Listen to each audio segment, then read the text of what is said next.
Most of us don't struggle when we're winning jobs and getting hired, but what do you do when you lose a potential job and the prospect chooses someone you know really isn't up to the task?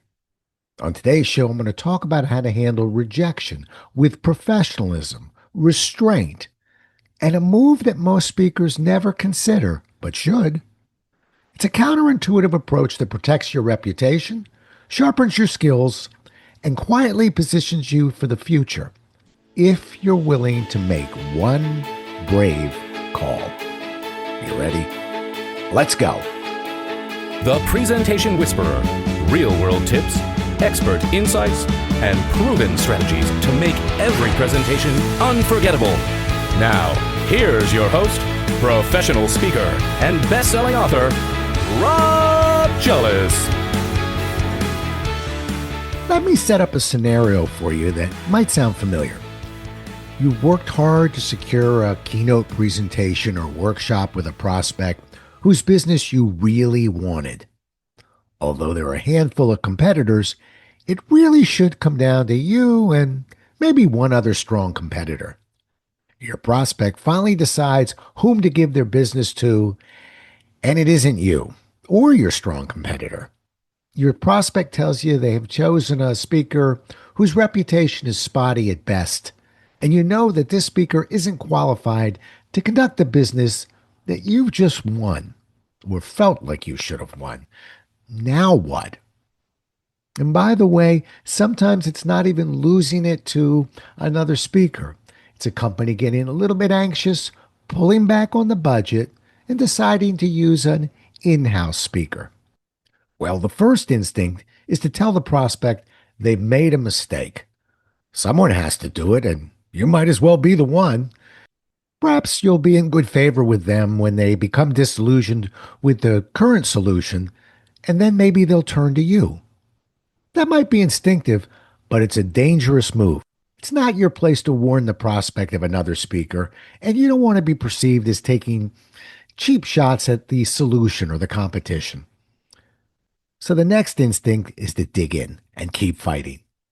There are boatloads of old sales books and old school managers that will be proud of you. As a guy who's written 2 sales books, a part of me would be proud of you. Again, that might be instinctive, but it's another dangerous move, if not done properly. The fact that you have a prospect who will talk to you after you've lost the business is a classy move by the prospect. Many run and hide for fear that they'll have to deal with a stubborn and whining speaker who can't take no for an answer. So if you're not going to tell the prospect they've made a mistake, and you're not going to try to keep selling, what do you do? I have a recommendation, but you're not necessarily going to like it yet. I would recommend one last phone call. The prospect's going to be wary of any potential sales tricks, so be ready to clarify the reason for your call immediately. I recommend making this call because it'll give you a chance to thank the prospect for the opportunity to work for their business, and that call might sound, well, something like this. Thank you for taking my call. I can appreciate the fact that you have chosen to work with another speaker or use an in-house speaker, and I can assure you, I'm not calling today to revisit that decision. With your permission, I'd like to follow up in 6 months just to hear how the meeting went and how you're doing.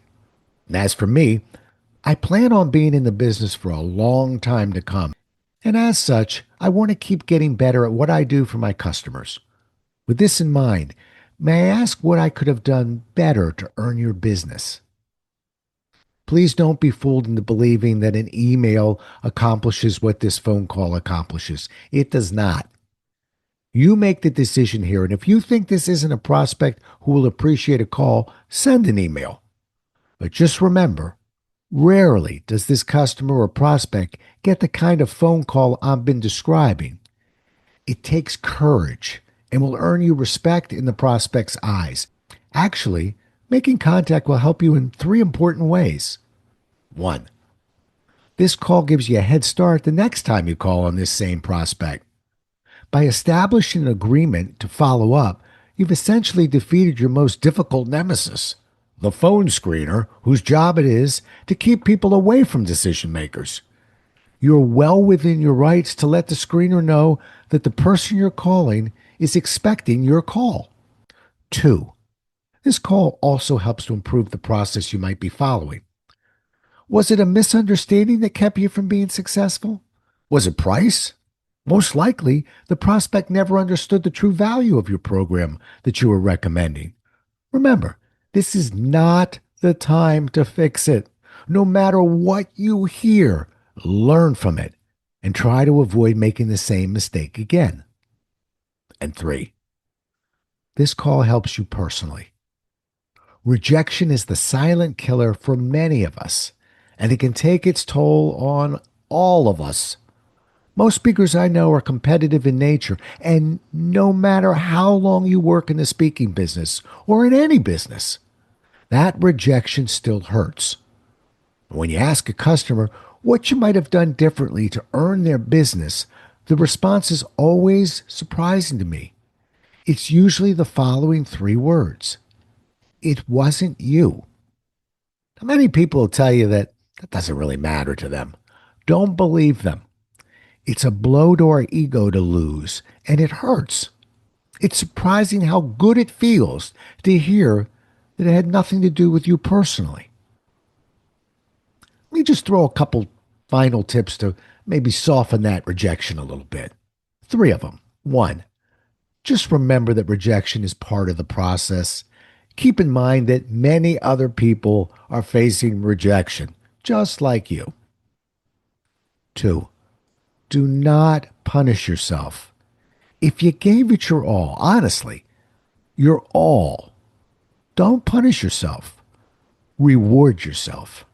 And 3, remember, it's rarely you. Focus on what you can control. And just like giving a presentation, that's being your very best. The fact is, no matter how talented you are as a speaker, no one has a 100% closing ratio. When you do pick up the phone, and if you choose to send an email, be aware of one last thing. Make sure you listen. Thanks so much for listening. If you enjoyed today's show, please follow, rate, and review on Apple, Spotify, or wherever you listen. For more resources and to connect with Rob, visit thepresentationwhisperer.com.